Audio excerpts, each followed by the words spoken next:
আশা করি আপনারা সবাই খুব ভালো আছেন। এনইআর সিস্টেম চালু হওয়ার পর থেকে দীর্ঘদিন যাবৎ ফোনের মার্কেট অফ থাকার কারণে এবং ফোনের প্রাইস কিছুটা আনস্টেবল থাকার কারণে আমি ভিডিও বানাতে পারি নাই। আমার উদ্দেশ্য হলো আপনাদের ভালো ফোন সাজেস্ট করা, আপনাদের বিভ্রান্ত করা নয়। যাই হোক, মার্চ মাসের 1 তারিখের আগ পর্যন্ত আপনারা যে কোনো ধরনের আনঅফিসিয়াল ফোন কিনতে পারবেন এবং তাতে সিম কার্ড ব্যবহার করতে পারবেন। সো বেশি কথা না বাড়িয়ে ভিডিওটি শুরু করা যাক। আজকের লিস্টের 5টা ফোনে আপনি পেয়ে যাবেন 35,000 টাকার মধ্যে। যেহেতু প্রাইস একটু আনস্টেবল, তাই কোনো ফোনেরই নির্দিষ্ট দাম মেনশন করতে না পারার জন্য দুঃখিত। আমাদের লিস্টের পঞ্চম ফোনটি হলো অনর 200। 35,000-এর নিচে আপনারা এর 12256 GB ভ্যারিয়েন্টটি পেয়ে যাবেন। এর ডিসপ্লে সেকশনে থাকছে ওলেড প্যানেল, 120 হার্জের হায়ার রিফ্রেশ রেট এবং 4000 নিটসের পিক ব্রাইটনেস। এটি রান করছে অ্যান্ড্রয়েড 15 এবং এতে চিপসেট হিসেবে রয়েছে স্ন্যাপড্রাগন 7 Gen 3। এটি একটি ডেডিকেটেড গেমিং ফোন না, তবে এটি দিয়ে টুকটাক গেমিং করা সম্ভব এবং ডে টু ডে লাইফেও বেশ ভালো আউটপুট দেয়। এর ক্যামেরা সেকশনে থাকছে 50 মেগাপিক্সেলের মেন ক্যামেরা এবং 12 মেগাপিক্সেলের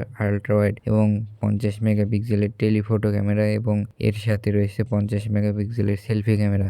এর ক্যামেরা কোয়ালিটি এই প্রাইজের ম্যাক্সিমাম ফোনকে বিট করার ক্ষমতা রাখে। এর সাথে রয়েছে 5200 mAh এর ব্যাটারি এবং 100 ওয়াটের বিশাল চার্জার। আমাদের লিস্টের চতুর্থ ফোনটি হলো নাথিং ফোন 3A। এর ডিসপ্লে সেকশনে থাকছে অ্যামোলেড প্যানেল, 120 হার্জের হায়ার রিফ্রেশ রেট, HDR10+ এর সাপোর্ট এবং 3000 নিটসের পিক ব্রাইটনেস। মোটামুটি 34,000-এর আশেপাশে এই ফোনটির 128GB ভ্যারিয়েন্টটি আপনারা কিনতে পারবেন। এটি রান করছে অ্যান্ড্রয়েড 15-এ এবং এতে চিপসেট হিসেবে রয়েছে স্ন্যাপড্রাগন 7 Gen 3। আমি কখনো হাইলি ডেডিকেটেড গেমিং এর জন্য এই ফোনটি সাজেস্ট করব না। এর ক্যামেরা সেকশনে থাকছে 50 মেগাপিক্সেলের মেইন ক্যামেরা, 50 মেগাপিক্সেলের টেলিফোটো ক্যামেরা এবং 8 মেগাপিক্সেলের আল্ট্রা ওয়াইড এবং সেলফি ক্যামেরা 32 মেগাপিক্সেলের এবং এর সাথে রয়েছে 5000 mAh এর ব্যাটারি এবং 50 ওয়াটের চার্জার। আমাদের লিস্টের তৃতীয় ফোনটি হলো OnePlus Nord CE5।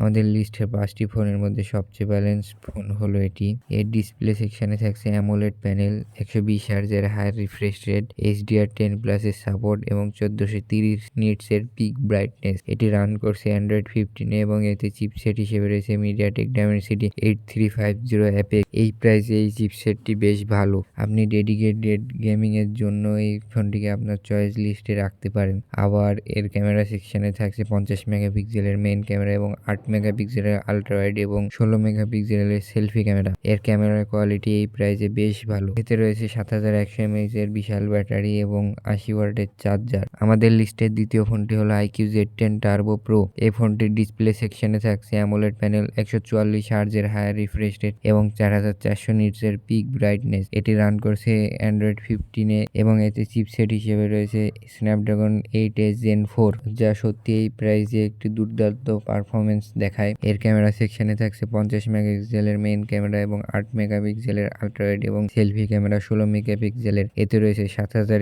mAh এর বিশাল ব্যাটারি এবং 120 ওয়াটের সুপার ফাস্ট চার্জার। আমাদের লিস্টের প্রথম ফোনটি হলো Redmi Turbo 4 Pro। এর ডিসপ্লে সেকশনে থাকছে অ্যামোলেড প্যানেল, 120 হার্জের হায়ার রিফ্রেশ রেট এবং HDR10+ এর সাপোর্ট এবং এটি রান করছে অ্যান্ড্রয়েড 15-এ এবং এতে চিপসেট হিসেবে ব্যবহার করা হয়েছে স্ন্যাপড্রাগন 8 Gen 4। এর ক্যামেরা সেকশনে থাকছে 50 মেগাপিক্সেলের মেইন ক্যামেরা, 8 মেগাপিক্সেলের আল্ট্রা ওয়াইড এবং সেলফি ক্যামেরা 20 মেগাপিক্সেলের এবং এতে রয়েছে 7550 mAh এর ব্যাটারি এবং 90 ওয়াটের ফাস্ট চার্জার। আমাদের লিস্টের সবচেয়ে ব্যালেন্সড ফোন হলো OnePlus Nord CE5।